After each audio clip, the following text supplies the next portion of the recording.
Hello everybody, nice to see you all here. We've got 20 minutes to get through a whole lot of stuff with Moritz here. I'm sure you all know Moritz.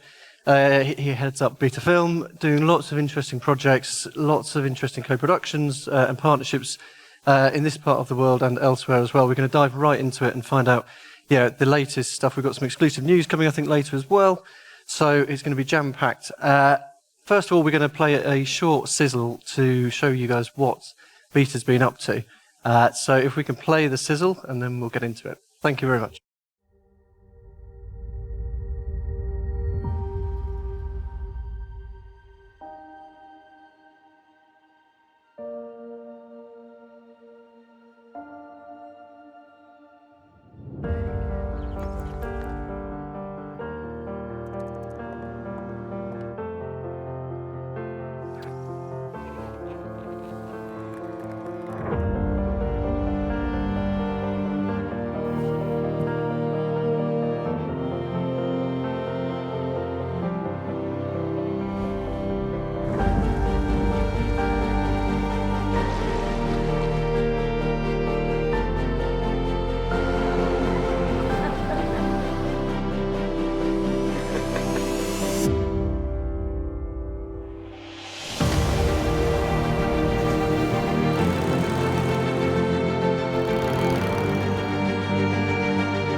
Yeah, it's a great sizzle. I really like the range of projects that you guys have got on the go. The ambition's clearly there. We're going to try and focus on this region. It's not only ambition. Yeah, it's not. Achievement. Have you seen it? Achievements, right.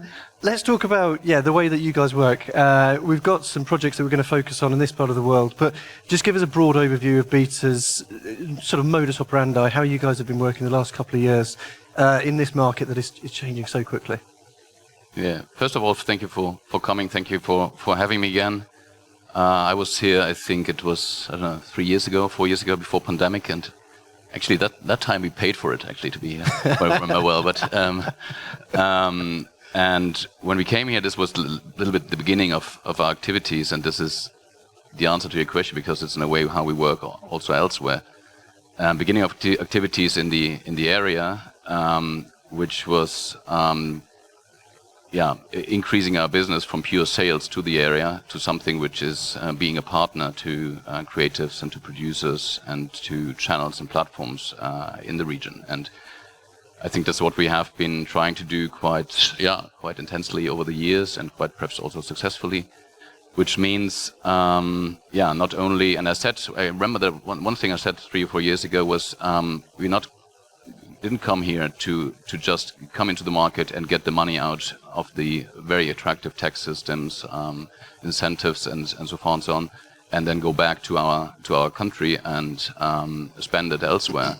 Our idea was really to come here and partner up with, as said, with the creatives and with the people, and invest here, but also open up local productions and local topics for international audience, and that's what I think worked out quite well. We did things like Maria Theresia with Czech TV, and we partnered up with Serbian Telecom for Golden Boy, and a lot of other projects.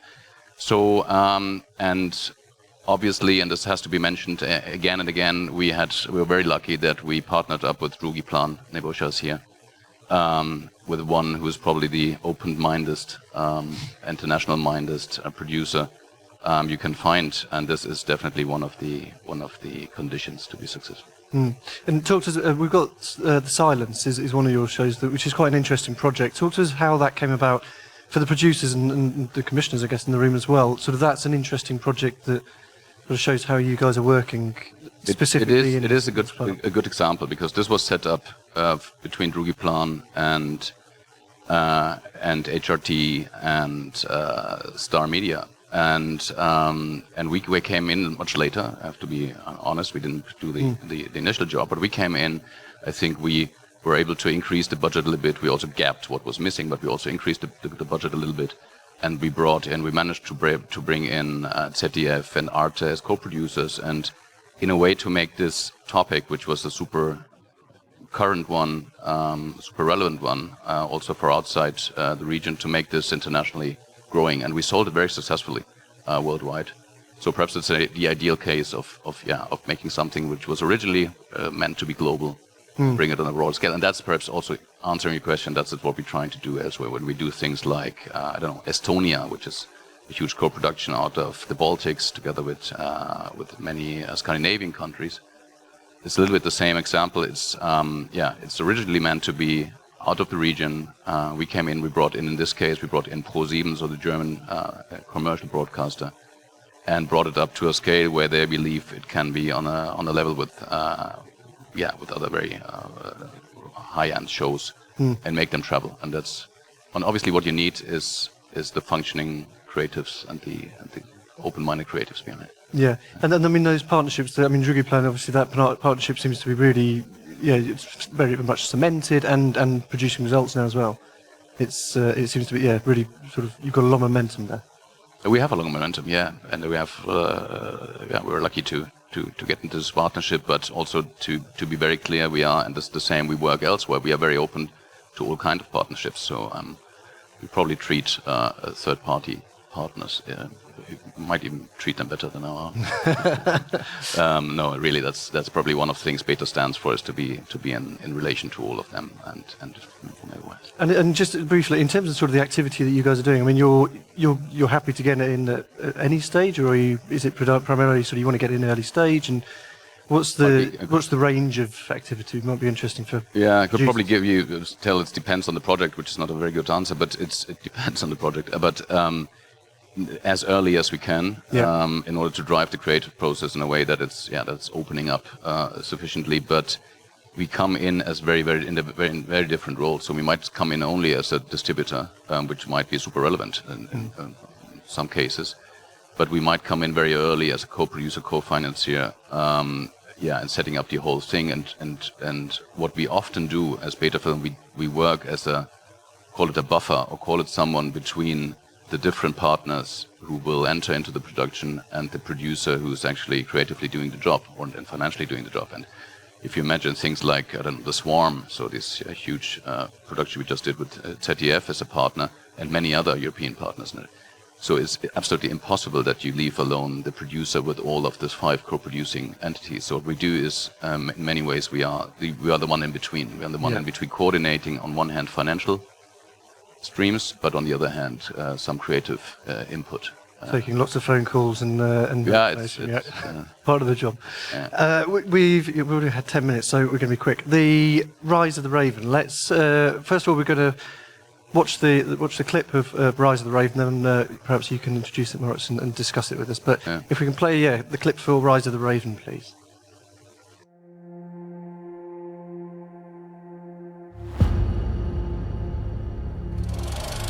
There has never been a production of this scale in Europe.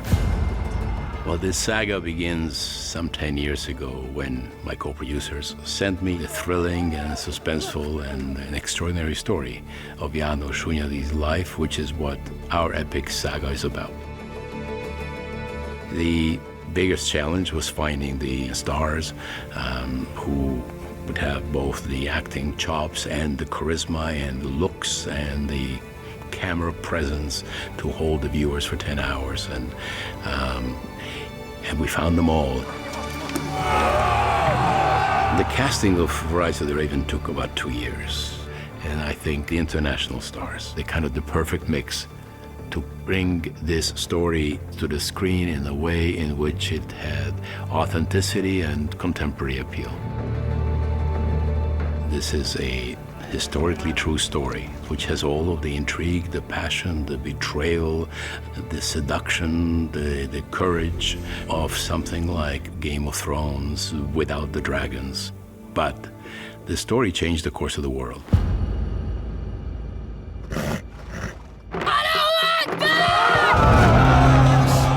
Penelope. What do you try for? Telemachus. What do you wish for? I'm on my way. What do you fight for? Attack!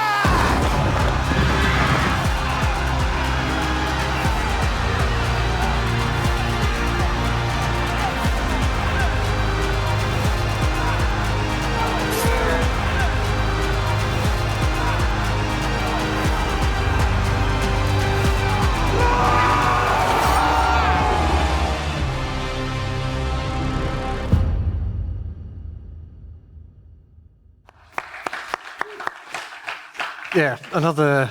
It looks like an epic, and I imagine it's a bit of an epic budget attached to it as well. Tell us about the. Give us a brief rundown of the show for people who might not know. Happy that you don't ask for details. We're gonna. Don't worry. But yeah, this is a slightly different project because, as I say, big budget. If you can give any details of the budget, that'd be great. I'm sure your comms people might stop that. But how you sort of raise that, this is proper.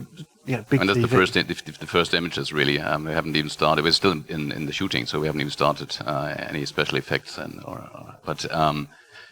This project came through Robert Lantos, one you saw, and there's a long and good relation to Jan Moito, the owner of Beta Film. And when he came with the project, we saw that the ambition was very, very high to make this an epic drama, which is going to be on a very high scale and really comparable to, I could call it American standards, but probably it's not. It's probably outdated already to call it American standards. But and that's what we are doing to a very high budget, very much on the level of let's say Western European drama. We're producing 10 hours.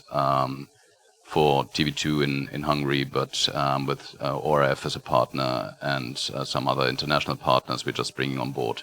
And there we play exactly the role we described before. We went in there with a lot of money, backing the financing of the production, but also as a creative partner, very much involved now in order to find co-producers and pre-sale partners. And I have to say one thing, and that's relevant for this project, but exactly the same way for all other co-productions we do in the region here and elsewhere. This is possible because of the quality of creatives, because of the quality of the writers and the directors, but it's also possible because of the underlying extremely well-working system of incentives and soft money and tax rebates. And this is something that probably if you want to know how to bring this to the perfect level, then you have to speak to the Croatian Ministry of Culture and her state secretary, who I think I saw him before, Kruedener. So they really, I think, are establishing a model of balancing out how to really foster local productions the same way as international co-productions and even productions, service productions which come into the country. And this is extremely relevant to find this reliable funds you can really count on from the very beginning of the production. And this was a show that as you say, you brought it into this region as opposed to The Silence, which sort of you joined at a later date. This show you took into this region and almost Rise of the Raven. Yeah, in a way, it was born by Robert Lantos, but then we came in very early because he knew he couldn't do it alone, and he needed someone to bring it on a broader international scale. These things are only possible on international level, and it's a perfect moment for those models as well, because everything is opening up, everything is flexibilizing a lot, and there's no model which you can't imagine of how to finance these kind of things. Yeah, let's talk about the landscape. Moving on to sort of, we've got a really interesting set of markets here. Sometimes they get lumped in as one, but they are so disparate and very different. How are you sort of seeing? We've seen Sky Showtime. We heard from Monty earlier today. They've seem to have quite big ambitions for originals in this part of the world. At the same time, we've seen HBO Max completely pull out, but then we've got lots of pay TV companies as well. So there's a whole mixture of different trends going on. How do you see this playing out, from a beta point of view, but also from a production point of view for the producers out there who might have a project? How do you get your projects to market? As you say, it's changing dramatically the way of setting up those things and making them possible. But one thing, and we are in times of obviously of increasing costs of production and of rather decreasing budgets at the station, at these channels, at the platform. So what sounds like a negative development, on the other hand, brings a very, very high grade of flexibilization in terms of putting together different models of financing. If you see the streamers, it's true they are less active and they're less probably putting money into, or high amounts of money into one project. But what they do is they start becoming partner for local areas in those projects. And this is for us, but also for many of let's say local flexible producers. It's a very good news. Because you can really, and I'm repeating myself, combine everyone with everything. So, and this is something which changed much quicker than we thought over the last 2 years, and gives a lot of opportunity to find those models. It's very complicated to put them together. But on the other hand, the producer has the possibility to retain rights and to make some money out of royalties and out of international sales. In these times of very, very reduced production margins. So it's not a bad development. It's a really interesting time for the market. I think the sort of realization that streamers don't have to have the whole world. And if you, and producers here, especially in the region, but also in regions like Scandinavia and others, they are very open to that development and very flexible and used to it much more than perhaps a German a public broadcaster who was very much used to work on his own and finance this thing. We even out of Germany, we produced shows everywhere in the world, and German actors were playing every nationality. We didn't. It still worked on German television, and they were not. Didn't mind if they were successfully sellable or not. Yeah. So this is changing completely, and I think it's a lot of benefit also in quality. Yeah.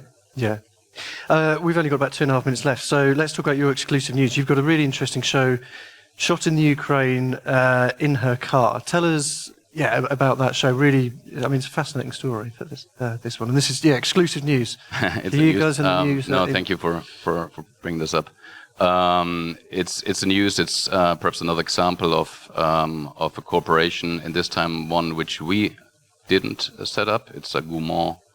Or Gaumont behind it, who's set up the model together with Starlight, Ukrainian company, and France Télévision and ZDF Neo are attached together with us.